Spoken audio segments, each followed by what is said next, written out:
Akkam jirtu jarana fayya jirtu nagaa isin badhaadha. Haya.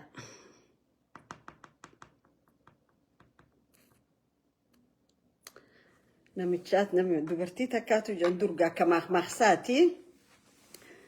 Dubartiitu marattuudha jedhanii mana kana ibiddaan gubdeeti ibiddi belbele jedhan way laalaa manni kiyya akka ifuu ette jedhan.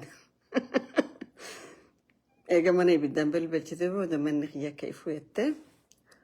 Mana ibsachaa turte jechuudha haalli garii isaanii san fakkaata haalli keenya garii akkam jirtu Oromoo.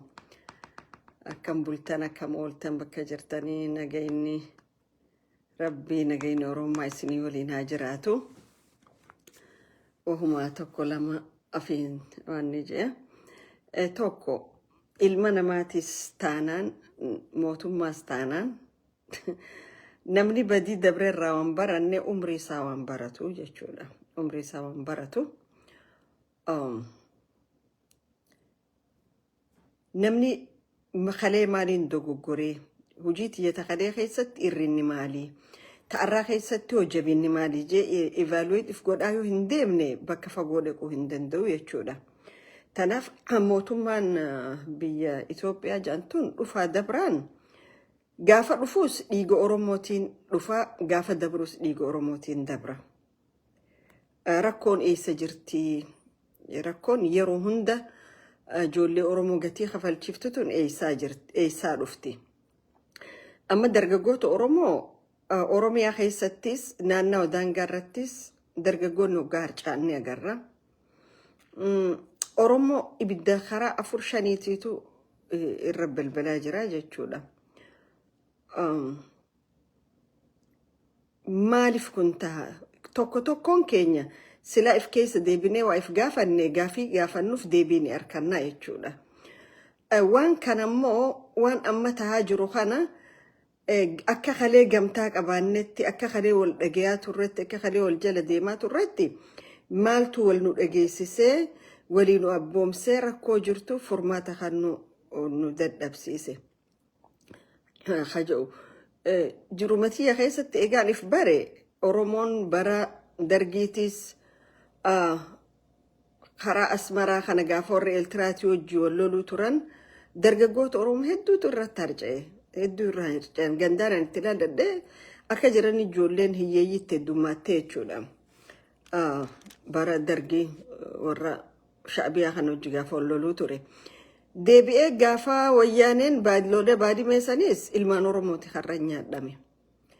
Arraas ka qophaawaa jiru sanumaan fakkaata. Naannoo biraa keessatti waggaa bal'inaan nama milishaa guuran hin dhageenyu bakka odeeffannurraa. Lakkoofsa Oromoo xiqqeessuudha moo ka barbaadame immoo dargaggootuma Oromoo kanaahu ijaan arkuu jibbanii laata warri OPDOtu maaliif OPDOonni sodaatti dargaggeessa Oromoo especially nama 30 gadiin sodaatti maaliif wanni ijoolleen Oromoo goote hotteen isaanii 2018 dhaabbatte san hin goggoyne jechuudha jiituudha.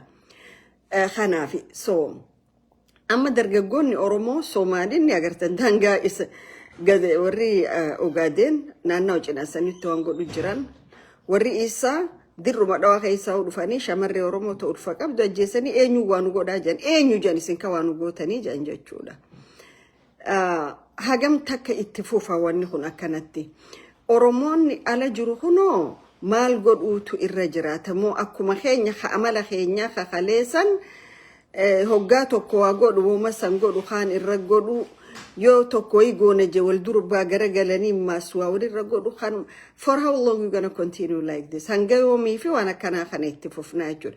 Akka ummataatti akka nama biyya bilisa qabu jirutti Oromoon yoom waa godhuu danda'a. Mataa nama dhukkubsan keessaafuu dargaggoota dheengadda naannawa carcaritti naannawa Oromiyaa Harargee dhiyaatti kasi baasanii liyyuu hayliin abiyyaa mata kasirra shante san sammuuti yana tuqe. Maaliif haati Oromoo fincila qeeroo keessatti ilmaan si hadhabde imimmaan hin goggoyfanne. Arra mootummaan kun wahuma kadeetii PLF wajji godhuu ture itti fufee godhu jira jechuudha. Laata maal godhu nurra jira? It makes me worried. Hegereen Oromoo nama sodaachisaa jechuudha. Ummanni keenya akka ummataatti ummata meeshaa maleeyyiidha. Garuu warri nu balleessuu deemu faannoon afaan adda addaa dubbattu gati Oromiyaa barbaadaniif hidhatanii jiranii jechuudha. Oromiyaan sa'a aanan saa hin guune. Sa'a aanan hin guune jechuudha. Lafa qabeenyisi irraa guuramee hin dhumne jechuudha. Eeltiraan ta'achi baheettus lafa Oromiyaatiif ija dhiibdi. Warri Ogaadeen lafa Oromiyaatiif ija dhiiban. Isa lafa Oromiyaatiif ija dhiibanii jechuudha. Maaliif jarriniin an dhawe kun dipendensi Oromiyaa malee jiraachuu wati hin dandeenyeef jechuudha. Kakaan heera kiyyaan asii kabajadha jee dhiitu dirreen dhawaa teenya jee alaabaa biyya biraa fidee biyya takka keessa leellisee hagas takka Oromoo maal na goota ja'an jechuudha. Kaan taatu daangaarraa waraana isaa itti bobbaasee ka Ogaadeen Mustafeen ilmaan Oromoo ka fedhe fixaa jira. Namni irraa dubbatu hin jiru jechuudha. Gariin nama ummata dhumeef dubbachuurra Prime Ministeri protect godhan. Biyya nuti jirru kana keessatti ummata ka protect gootu. Ummata. Ummanni waan cufa dursaa jechuudha. Waan cufa dursaa. Ummata sifilate ummanni saniin jiraanne namni sifilatu hin jiru jechuudha.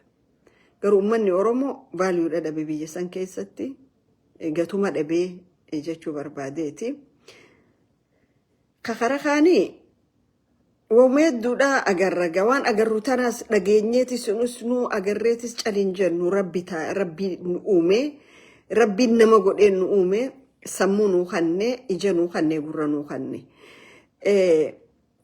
Warri Oromoodha kakalee waliin qabsoo godhu turan 2008 booda namu bakka dhaqee wal agarree jechuudha. Haa ta'u eega wal didamee adda bahamee namu political view isaa qabate akka ifii fedhutti biyya takka keessa jiraachuu danda'a. Rakkoon biyya sanii keessaafuu mootummaa kanaa guddaan warri qabsoo Oromootii fi hogganoota Oromoo irratti ganama galgala jibba oofu kun tokko warra gaazexeessitoota jee ifi yaamu, lamada warra aktiivistii jee ifi yaamu, warra miidiyaa ala kanarratti bara dheeraaf baroodaa ture, kaan ammoo warra qabsoo keessa turre jee ifi yaamu jechuudha. Warroottan kun they are Western citizen biyya alaati jechuudha. Citizen biyya alaati. Dhaabni tokko gaafa ama 20 ama 30 ama 10 keessaa baate naan ta'u jettee arra garuu mootummaan kun ilmaan ganda keetii waan ta'eef isaan jala dhokattee hogganoota Oromoo kabiraa attaa godhu maaltu fide. Mootummaadhaan walitti dhaadachuunis ni jira. Ka Oromiyaa bulchu jiru ilma ganda kiyyaati, ilma abaluu kiyyaati. Nutiitu arra taraa qabaa akkana isin goonaa jettanii hoggaa Oromoo irra dhaadatan. Xiqqoo takkallee isin hin qaanfachiisu. Xiqqoo sheemiin qabdanii. Sheemiin qabdanii. Dhuguma rabbiitiin jedha. Maaliif gariin keenya wal beeyna, qaamaanis wal beeyna.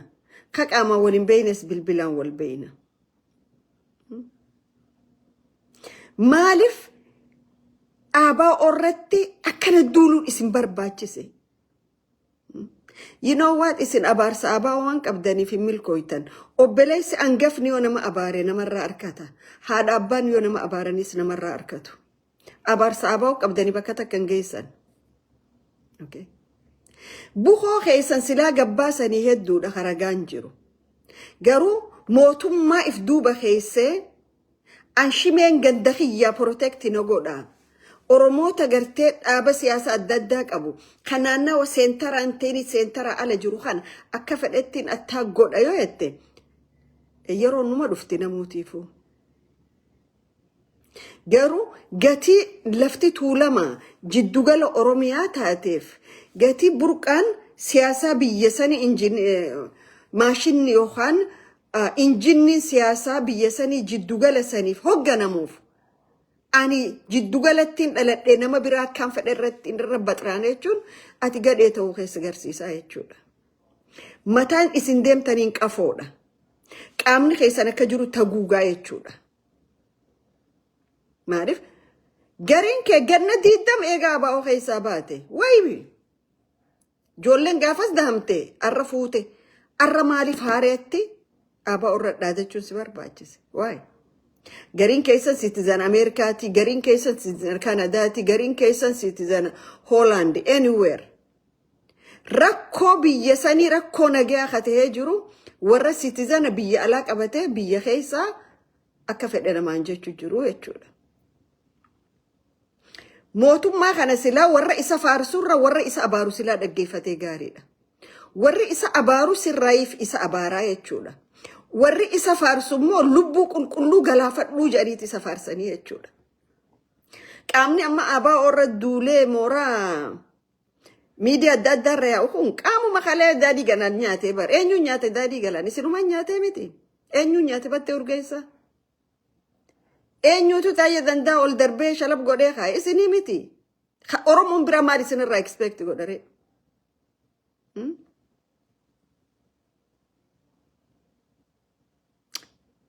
sila waltuttuquu baattanii rakkoo siyaasaa warra siyaasaatiif dhiiftanii gaariidha rakkoon siyaasaan abbaadha qabdi okay yoo ala kana dalagattee jiraachuu dadhabde nama arrabseetiin mindaa mootummaarraa fudhadhaa jechuun I don't know kanu kamitti karaa lamu jechuudha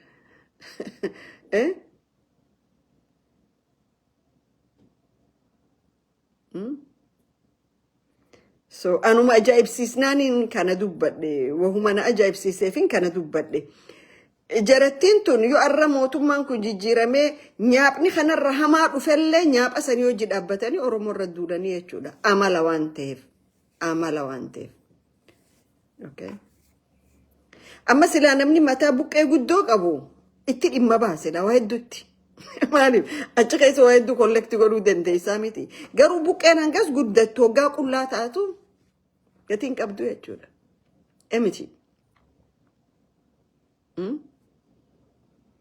kanaaf sila warri mootummaadhaaf hin jiru kun so called mootummaa warra citizen biyya alaa qabaate isin jala seenee ganamaa galgala du'a namaa waan ni godhu kana sila seeratti deebiftanii gaariidha amma jaarmeeni siyaasaa biraa abaa ostaanan kaafaa'oo namni deeggaraan saa yookaan miseensaa tokko paaspoortii biyya alaa qabu yoo achi keessa dhufee waa isiniin jiru immediate fuutanii ol darbitanii jechuun mana hidhaatti maaliif fair imbalance hin jiraanne maaliif walqixxummaan hin jiraanne